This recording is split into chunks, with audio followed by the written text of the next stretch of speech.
Lakini bro, honestly speaking, unajua like if you're on the other side of corruption, it's sweet. It's not sweet. Like when you're on the other side of corruption, it's sweet. Like, but when you're on the other side of, I mean, of course, corruption is not good. Don't quote me on this.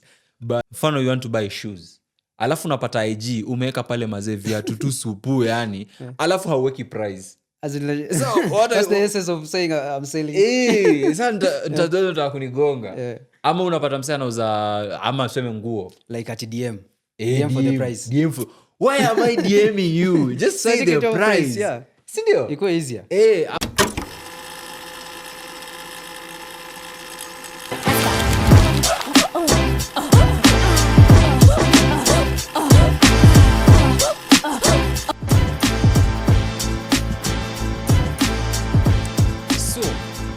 Bro, umecheki our previous episode venye imekuwa ina perform fiti. Nimecheki ilikuwa fiti mbaya sana. It was nice. Yeah. I feel like uko very far apart, lakini anyway, uko sawa. What's up guys, maze? Welcome back again to the Chatpodcast. In this episode of the UrbanTapes edition. I'm so excited kwa sababu maze, tuko episode 13. Yeah? Yes. It feels so nice bana. Finally, 13 episodes in. Hata nilisahau kucelebrate episode 10. Na tunafaa kucelebrate every milestone. Sindio? Yeah, sure. Lakini uko aje bro? Niko fiti. I'm called Yusuf. Kwa leo amenisahau. Thank you guys for watching. Yeah. Like, share, subscribe. Asante sana. Thanks man. Na mimi naitwa Mchera Juma Mchera. Au sio, the host with the most. And bro, niambie, how was your wiki yako imekuaje? Wiki yangu imekuwa fiti, imekuwa frustrating. Kazi nini? Yeah. Why frustrating? What happened? Like kazi yetu haina time. Haina time? Yeah. Like you can wake up unaweza kuamsha 5 kuja au unaweza toka hata saa 10 asubuhi. Walai. Yeah. That's crazy. Mimi my week has been good man. I've had the best week. And me, I had it. Bro, it was a blast. Oh, that's nice. Yeah. I had a nice week. Kwanza niko kwa kitu yenye tu ilikuwa inani stress. Watu unajua si kuambiwa maze kufanya house hunting kwa ni stressful. That's crazy manze. Lazima upate ma agents nini. It's not easy. Lazima ulipe watu. But unajua kama like kutafuta mimi nilisikia like it's not advisable kutafuta agents. Lakini ngumu sana like it will be hard for you to get nini house. Exactly. Like utafuta peke yako. You need someone to help you. Kama uma agents. Mimi naogopa. Kwa hiyo wakora nini? But some asa agent atafuta bedsitter. Wengine ni maconmen. Wengine ni maconmen. Kwanza unacheki unaona like ukiwa you see if you're on TikTok. Ukisearch like mfano house hunting ama whatever. And then unapata like very nice house. Yeah. Kitu ingine safi, alafu hapo chini msee amekwambia eti amekupatia tu bei ingine yani I make sense. Ameweka namba yake hapo alafu hajakupatia like the location like you have to call him first then. Shady businesses going on social media. But me what I usually do is hata kando na kuna some hata tuseme nguo. Mfano you want to buy shoes. Alafu unapata IG umeweka pale mazee viatu tu supu yani. Alafu hauweki price. As in, that's the essence of saying I'm selling. Sasa nitatoa kunigonga. Ama unapata msee anauza ama tuseme nguo. Like at DM. DM for the price. DM for, why am I DMing you? Just say the price. Yeah. Sindio? Iko easier. Ama the other thing yenye pia wanajua kama ni biashara ni legit ama ni fake business ni hawana like a physical shop of which with a physical shop sometimes naweza labda mtu hana a physical shop but mimi nikiona msee hana a physical shop najua hiyo ni red. Lakini siku hizi mambo mingi ziko online like wana deliver, kuna delivery nini so you pay after they have delivered. Bro, me I'm so African man. Like deliveries sometimes I ogopa like kuna price range ya vitu ikifika sichukui delivery. Why? Na isipofika nimelipa. Si bado Unless hujalipa, ni- sinasema unless bado ni hujalipa, pay on like, delivery. pay on Yeah, delivery. yeah. Hiyo maybe ndo inaweza Na pia siku hizi kuna hizi pick up mtaani, kuna a lot of stuff they can just put By nini the Kilimall way. nini ya. Yeah. Wanaweza tu hapo then ikuje. si ndio? Yeah. Anyway, it's crazy business in Nairobi, bro. Crazy business. Lakini because unajua as the time goes by, as the time evolves, ndio pia wezi pia wanapata mbinu mpya za kuibia watu. Like watu ni wajanja. People are getting creative with how they get money. M-Pesa nini like Kwanza the forex business. Is that stuff real ama ni ukora tu? Is it real? Watanikujia lakini honestly speaking, mimi bro unaona kama ni kazi yenye like it doesn't involve your presence like my skills. Yes, my skills in terms of labda kitu kama kufanya maybe things that I know. Of which sasa ni journalism, so labda ni article writing. So like I write for you an article and then you pay me. Lakini tu niambie sijui there's graphs, I don't know, highs and lows, and then sijui nini imepanda it feels imeshuka. like betting. Yeah, That stuff sijui buying gold, selling gold. I have a friend who does that. na nakula but not that vile sana anasema like sijui a lot of money nini like kidogo tu small money. I also have a friend who used to do that. So no wala wase wenyewe anaenda kwa, but sasa huu ni alikuwa Coleman. Wanaenda kwa parking lot ya magari. Amevaa suti and then wako pale like,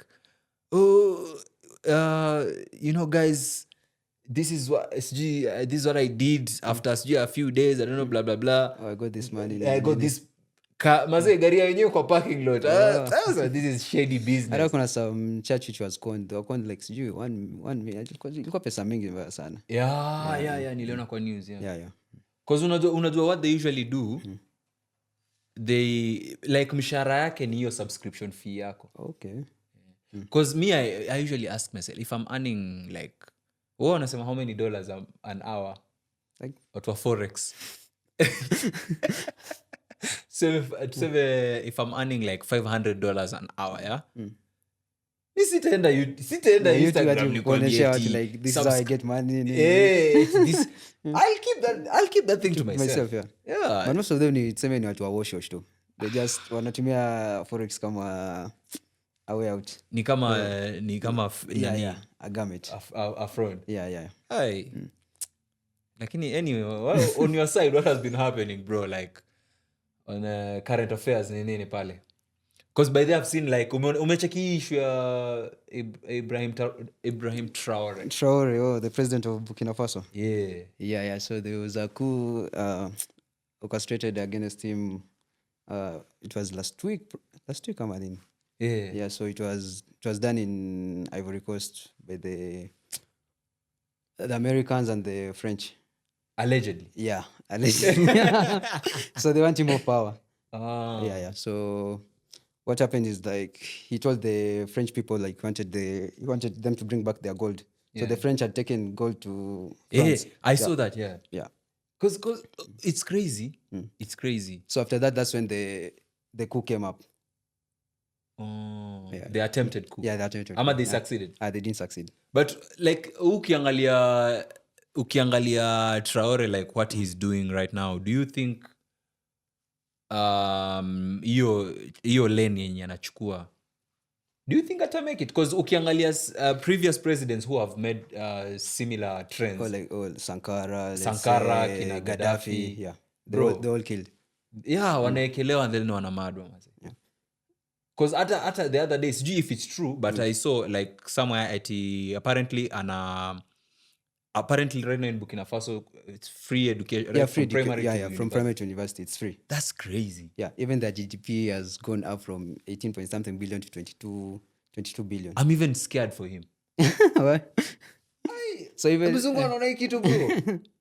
Anaekelewa bro. It's crazy. Yeah. Si ndio? Ukiangalia na hiyo route yenye anachukua, what do you think? Amechukua vizuri. So he has done so many things. Yeah. As in the Burkina Faso say inaka like it's a serious country right now in Africa. So they ditched ECOWAS, so now they are wako na hiyo yao peke alliance yao. with nini Mali and Niger. It's called the Sahel. I think it kama Sahel. Cause it's called the Sahel alliances. Walitengeneza block yao. But I think it's a good move what they did. I think it shows like the African way sasa of leadership sasa. You know, say like us in Kenya and other countries in Africa, we're still using the colonial colonial blocks. As in like the parliament, the judicial system. So when you talk about like corruption will never end. Unaona? I mean, yeah. Because they were still using the colonial. That's not our way of. Yeah. But I thought like they like demolished it with the new constitution 20. Apparently it's just the same. Oh, it's still the same. We still have the same parliament. We still have the judicial system. As in, it's just the same thing. There's no difference. But there was a time actually when, speaking of the Kenyan parliament, there was a time when there was a time I had this idea of mine, like I feel like ni cliche. Yeah, it's so cliche for example for our parliament, like venye inakaa in terms of it just looks it looks like a white man's. It doesn't look like an African parliament. You see what I mean? The Senate, the watu wamevaa masuti. Mimi na imagine like for a Kenyan Kenyan parliament with the diversity that we have as Kenyans. Tunafaa tupige tu mavitenge pale ni nini ama ni mimi ndio niko pan-Africanist sana. Tuseme like nini mbona corruption is issue? We're still using the system those people. The whites. So it will be hard. We have to make our own systems, just the way like Burkina Faso vile inafanya, Mali, Niger and Gabon. It's Gabon ama nini? Gabon. Yeah. Lakini bro, honestly speaking, unajua like if you're on the other side of corruption, it's sweet. It's not sweet. Like when you're on the other side of corruption, it's sweet. Like but when you're on the other side of, I mean, of course corruption is not good. Don't quote me on this. But it shows you how inakuonyesha ni jinsi gani vitu vinaweza enda kwa haraka. Just imagine like we do like vile China wako like Vietnam as in vile hizo nchi ziko like ukishikwa na corruption unanyongwa. Drugs nini watatumaliza sisi wote. Kwanza there was this I think it was a lady mwenye alishikwa Vietnam. She was transporting like cocaine to Vietnam. So she went through, what was it called? She went by bus to Ethiopia. Then she booked she took the Ethiopian airline to Saudi ama wapi. Was she going to Saudi ama to Vietnam? I think she went to Vietnam. Then she was supposed to go to Saudi. Then she was caught. So hiyo kesi yake iliendaje? Because I remember like the Kenyan diplomacy. I don't know if they appealed. They had to appeal. They were trying to appeal. And apparently things were not looking so good. I don't know. So they wanted to bring her back to Kenya. Hey, that's crazy. But unajua, I even heard somewhere like when you are traveling, kwa mfano kuna trip kubwa unataka kwenda, for example Dubai. Hypothetic.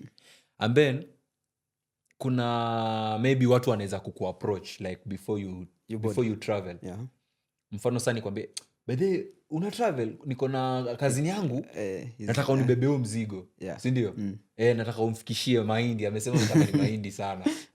Apparently I had a story like it usually happens. Mse alimwambia eti nataka unipeleke, ilikuwa viatu na beans.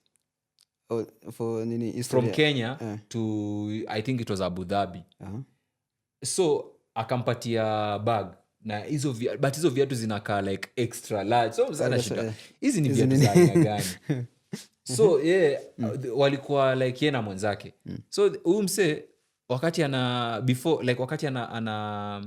pack, so unajua lazima upack uangalie kama mzigo iko like you have to measure the weight of the weight. So alikuwa hataki hizo stress za airport and stuff. So wakati ana measure akaona lazima apunguze some stuff. So akichukua hizi anashindwa, hii beans mbona bado iko kwa pods? Unapata ile kama beans bado ziko kwa pods. So akifungua 2-3 anapata kuna drugs hapo ndani. Akamwambia mse, sasa mbona unataka kunifunga? Bana. So huyo mse akachukua mzigo akampatia mtu mwingine. Na mse alienda akashikwa. na unajua sawa kikushika hata useme ati ni anani like ni msee nilikuwa napelekea sijui kazini yake ama nyanya yake sijui nani utaambua hapana. But you them ni kama like ni kitu alikuwa anafanya. She was in because I mean nikiwa alienda mpaka Ethiopia by bus alafu she knew what she was doing. What she was doing. Yeah.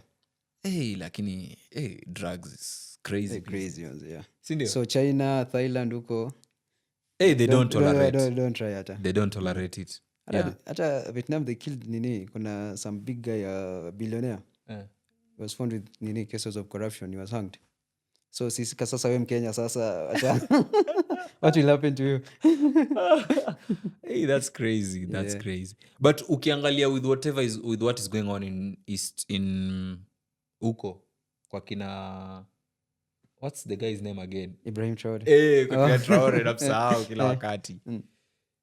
Unafikiria iko na impact gani kwa the African continent as a whole? What impact do you think?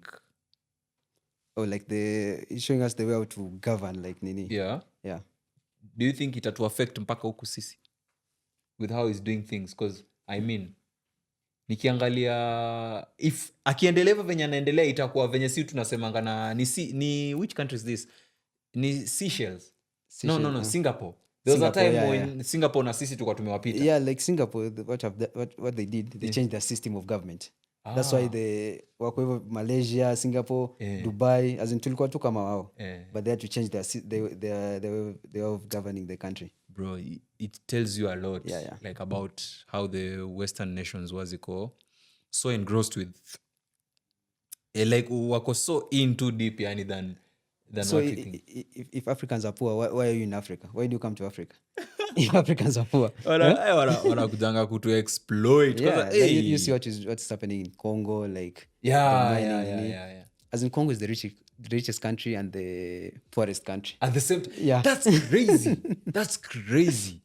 Kwanza that's crazy. In Congo I know very very rich people like they're very rich from Congo living in France huko alafu also very very poor people also in Congo. Poor, so they're paid the miners are paid like $1 a day. And what they get like same like kila simu yetu inatumia there's a nini called cobalt. Simu hizi batteries za nini nitwaje hizi electric cars hizi Tesla, BYD so all of them get their stuff from Congo. So they have to change. They have to be like like they have to get a leader like Ibrahim Traore hivyo. But they of late nimeona pia kwa TikTok yangu nimekuwa nikiona there's this it's not something related to Congo na nini lakini nimeona there's this argument going on. It's a funny argument between Jamaicans and Kenyans. Wana compare matatu. Lakini alafu like the Jamaicans like kwa comments what was the Jamaicans buses they look like church buses. Alafu Jamaica wana jam. Sijiona hizo buses zao lakini zinakaa they're funny zinakaa kama unapata hizi Kenya sana touring vans ama school buses hizo yellow hizo. Hizi ushaona bus za TZ venye zinakaanga. Zinakaa kama hizo. Hiyo type alafu zao wamepaka yellow. Even in Thailand is crazy. Even matatu culture is very crazy hata kuliko ya Kenya. Like Thailand hata speakers ziko nje nini Thailand now it's crazy. Lakini I mean wow, I think matatu culture ya Thailand wameinvest more into the gadgets yani kwa hizo buses. Alafu hizi big buses. Alafu zetu wameinvest more into like art. Zetu ziko very like into art. So Jamaica lady like kuna nini matumpia ametoka ya Jamaica. She was like, "Oh, thank you guys." Nini. Hey, but it's really nice. Inaonyesha how much we love those guys. Like Kenya, like it's a very diverse. Hadi kuna ingine ya Canada. But we love outside people. We don't love ourselves. That's true. That's a colonial mindset actually. So nilikuwa na wrap up questions hapa nimekuandalia bro. Nilikuwa nimekuandalia bro. Nikuulize, is Africa finally taking charge or are we just watching the same cycle? I think we're just watching the same cycle apart from those other countries same like South Africa pia sahi at least wameanza pia ku like take some good shape like with their nini, they're taking back their land. The same like Burkina Faso, they chased the French from their country. Mali, they chased nini, Niger, the same thing. But unajua wakisema like the same cycle, I feel like maybe when I mean like the same cycle like what happened to Sankara, and then is it going to happen again, like that probability maybe because Western mazeni wa janja, very cunning people. Yeah, there was a CIA nini. Yeah, so even nini, it was nini, America and Ukraine. So they were training terrorists to go and fight Burkina Faso. Really? Yeah.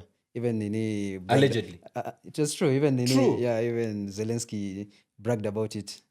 What? Yeah. So that's they're training crazy. Ukrainians to go and fight the people in Burkina Faso.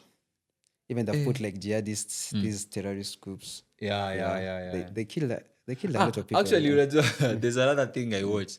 I saw was nikakumbuka. Okay, no, in no relation whatsoever, but nimekumbuka there's a company in Russia that bro wanakulipa ili uende ukahunt down pirates. You know, that's crazy.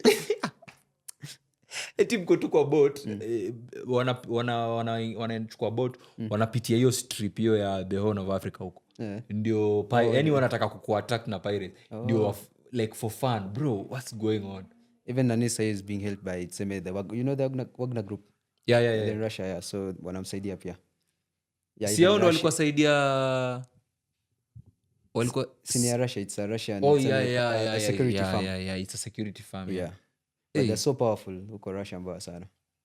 Bro, Russia bro. So another level. Kitu poa alifanya like he drove away from the West, he went to Russia and China. But unajua even with Russia wamejoin hands na China, Iran na South Africa. Yeah, it's called BRICS. Yeah, BRICS, yeah. Yeah. Wanataka kukick out the dollar. Do you think wanaweza manage kukick out the dollar? They can manage. The problem ya dollar ni like the nini, it will take some time. Before they kick it out. But if they go the way they are going, it will nini, itasonga vizuri. Alafu kuna swali lingine hapa. What do you think is the role of young Africans in this political awakening with what is going on and Pan-Africanism, blah blah blah is there? As in what? What do you think is the role of young Africans in this new age era of political awakening? Like Nini right now, Nani is the youngest president in Africa. Yep. He's 37 years. Yeah. We see what he's doing. Yeah. Yeah. I mean, when you look at even at the Kenyan youth right now, I feel like we are very politically aware. Like we are so involved with whatever is going on in there. I'm going to be very careful with whatever I'm going to say. Like we are very politically aware with whatever is going on, you see. But people being paid, not being paid. I'm saying like the people like are coming out in they're being paid, or they're coming out to like to protest, like to do like. I have no idea for sure, but what I can say is like nasema yani young people or like say they know wanajua what is going on in the and actually that's so unaona like na ndio maana mimi nataka kuongea na ndugu zangu kutoka Tanzania. Unajua kuna shida moja na TZ, not shida but I mean you see with Tanzania kwa kina Mama Suluhu, the youth in Tanzania wako so focused on the entertainment. Yeah, like they are so entertainment based. They're not too much in politics. Na unajua as much as we might love entertainment pale nini ngoma 2-3 zimeangushwa au sio? Boso pale maromboso nini. Lakini at the end of the day politics ama the country, the state of the nation, jinsi nchi acha niongea Kiswahili ndio anielewe. But Kenyans wanakuwa so vocal as in like same like on as in like na ndio maana nasema of course yo Kenyans being vocal they are vocal because I feel like vijana wacha ninge Kiswahili hii part kwa sababu I want to drive this message across East Africa. So unaona vijana wa Kikenya ama vijana kutoka Kenya ni kwa sababu ya right from Kiswahili natoka Mombasa like unaona kutokea shule. Kutokea shule yani our syllabus yetu yani inatufundisha the political scene. Unaona? Wewe umefanya setbook gani? Si kufanya nini ya Kenya. Ukufanya the Kenyan system. Nimesahau. Mimi nimefanya chozi la heri, nikafanya kigogo. Unaona? So right from shule bro, walikuwa wakitufundisha hizi vitu like this is how the political game is being played. This is what is going on in politics in the country. So hata hii michezo wenye wanasiasa wetu huwa wanasema wenye wanacheza, most of the things that they do ama that they say ni vitu tulishasoma. So ndo unaona shangaa, why the Kenyan youth so political walk outspoken ni kwa sababu they know wamefundishwa, this thing has been fed into them since. But right now we still have the same people like people are saying like Matiang'i ama like Kalonzo. They're still the same people who are in the previous government, as in like will it change, we need bring a change ama we need some fresh people like. But maybe okay, I know that I don't want this to go to Kenyan politics, but not that I'm taking a stance or anything. I feel like hata with the same people ama with the old people ama with new people, the moment the people are woke design, they know what's going on and they know how to take charge with what's going on, like kwamba hivi unavyofanya bana sio vizuri, hivi sio sawa. I feel like hata viongozi wenyewe wanaweza nyooka ama nini, the system has to change. I mean in some points true. Because the moment unaona the kitu yenye most of the politicians wanaogopa, na sio eti wa Kenya peke yake, even outside, ni being hold accountable. Being hold accountable ni ile ya kwamba wewe mzee ulisema unatutengenezea barabara. Iko wapi? Hakuna barabara. Toka. As in such a thing. I think like before like elections, we have to like have meetings with these like MP comes, he tells us like this is your you sell us your sera. As in it's okay, like you tell us like nini manifesto. It's a good thing. Like if I don't do this stuff in 1 year or 2 years, you're out. As we sign an agreement with the MPs and everyone, governors, if we don't do this, you're out. It has to be like that even before. There's a country, I think in Canada, they had their prime minister in trouble. This ilikuwa scandal ya kitambo kidogo, kwa sababu alipanda ndege commercial airplane, a commercial flight, alafu wakam upgrade to kama VIP section. It's like first class. First class. Ni issue, like it's a whole issue on national television, everyone is talking about it. Minasema commercial airplane, what are you guys, this comedian Trevor Noah was talking about it. Anasema you guys should come to Africa. People are living luxury. In Africa it's crazy. People are driving you like 10 motorcades. But all in all, mimi ningesema still like because hata nini like amepunguza like pesa watu wana nini government body yake wanapata, as in like hadi nchi yake ikue settled vizuri. Sasa like wataongeza mshahara, hata mshahara yake imeshuka, it's down. Story guy wetu bado anashinda akiongeza. Alafu nashinda like this MP were saying like nani mbaya when they wakiongezwa mshahara, mbona wateti waseme pizeni mshahara. True man, hao jamaa wao wako funny. But me still ningesema like for like me bado, unajua I have a personal relation with the Tanzanian babes over there. Like the Tanzanian youth need to wasikwe tu entertainment peke yake. What happened to them? Like ule nani wamedisqualify nani? The guy who was going to run nini for president. I have no idea what's going on in there. Really? Yeah, it's true. Alikuwa disqualified, so he won't run. The second nini wait, Mama Samia ndo amekuwa disqualified? No. The other guy.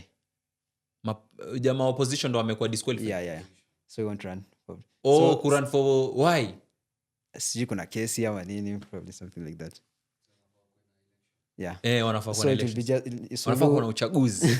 so Sulu will just But unaona, let me tell you something about TZ, yeah? Watu like okay, correct me if I'm wrong, but mi nafeel ni kama opposition in Tanzania hai exist. iko, lakini it's not that nini. Kila mtu ni mama everywhere. Even there's some Mama, the politician alikuwa anasema everywhere. like ukishafika Namanga, if you pass Namanga, Hey! kuna as in kila mahali billboard. Bro. Like what's going on everywhere, like kwani Tanzania huko kunaendelea nini? Mbona kila mahali mabango, yani mama kila mahali mabango.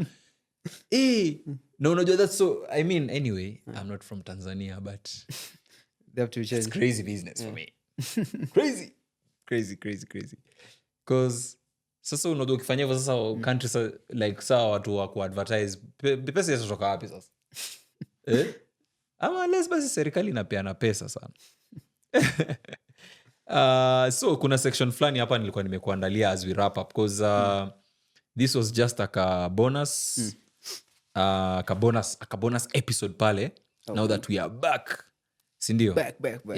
So there's this thing that I came across and I want you to tell me what you think of it.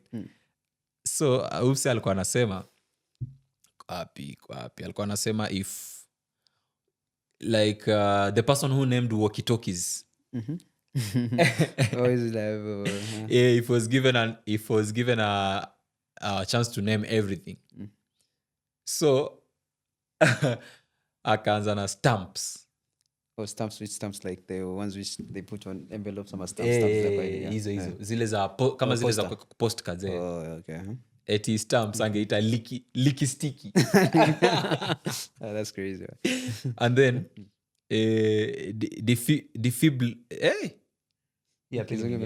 mzungu defibrillators, ile kitu ya oxygen.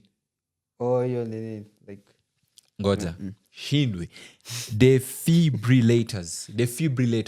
Ile mashine ya kufanya oxygen, ile ya kufanya hati iendelee kupump damu. Okay.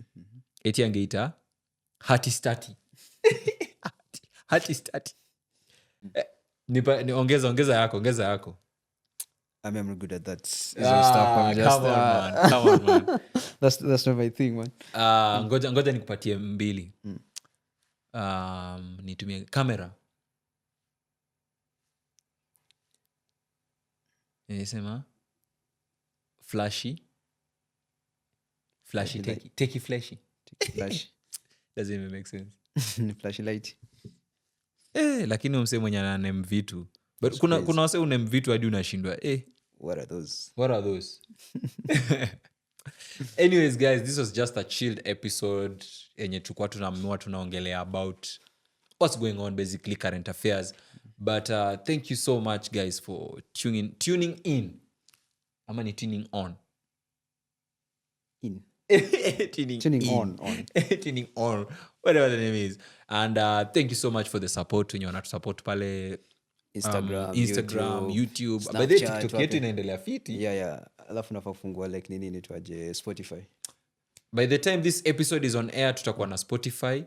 So tutakuwa na Spotify. We would also be having our episodes kule Spotify zinaenda. And thank you so much, guys, for following and sharing, liking, subscribing. Kuna jamaa wanatu. Alafu I have a special message kwa wale wenye wanatu DM, yeah? Courtesy of Calligraph Jones. Wacha kunidie, post hiyo kitu kwa story. Wacha kunidie bana. Ati episode ni kali. Au si post hiyo kitu kwa story. Share it with your people. Wacha kuone DM na DM nini. Yeah, but yeah, jokes aside, I really appreciate you guys. Wanani DM wanaambia it's a nice episode. Kwa mfano kama ile ya tumefanya juzi na Baraka. Yeah, it was really doing nice, yeah. So thank you guys so much. Thumbs up. And kabla tujamaliza, you see these nice visuals, yeah? This nice sound, this nice audio yenye unasikia. This is courtesy of VoiceBox Studios. Najua uko pale nje, uko maskani, kama ni mrembo pale with your girlies, mnapiga tu story, some tea pale, alafu some juicy stories, alafu unataka kufungua podcast, alafu umetulia tu. What do you do? unakuja VoiceBox. Exactly. Unakuja VoiceBox Studios pale watakuhook up nini. It's VoiceBox Studios. Si mnaona hata siku hizi nang'aa. I don't look like this in real life, but because of VoiceBox Studios, nimepigwa mosho moja, nimeoga bana. Yeah, so guys, mkuje. Peace out. See you next time.